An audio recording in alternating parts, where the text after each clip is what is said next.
Paris şəhərində Ümumdünya Mədəni və Təbii İrsin qorunması üzrə 1972-ci il konvensiyasına tərəf ölkələrin Baş Assambleyasının 25-ci sessiyası çərçivəsində UNESCO-nun Ümumdünya İrs Komitəsinin 2025-2029-cu illər üzrə üzvlüyünə keçirilmiş seçkilərdə Azərbaycan Respublikası Komitənin üzvü seçilib.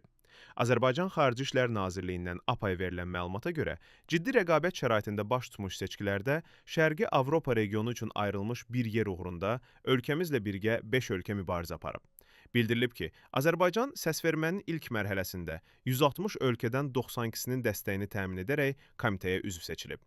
21 üzv ölkədən ibarət olan komitə UNESCO-nun Ümumdünya İrs Konvensiyasının həyata keçirilməsinə nəzarəti həyata keçirən əsas icra orqanıdır. Komitənin başlıca vəzifəsi UNESCO Ümumdünya İrs siyahısının formalaşdırılması, dünya əhəmiyyətli mədəni və təbii irsin tanınması, qorunması və gələcək nəsillərə ötürülməsi üzrə fəaliyyətləri tənzimləməkdir. Komitə həmçinin Ümumdünya İrs Fondunun vəsaitlərinin istifadə istiqamətlərini müəyyən edir və tərəflərin müraciəti əsasında layihələrə maliyyə dəstəyi ayırır. Azərbaycanın UNESCO komitəsinə seçkilərdə qalibiyyəti ölkəmizin regional və beynəlxalq miqyasda artan nüfuzunun bariz nümunəsidir, məlumatda deyilir.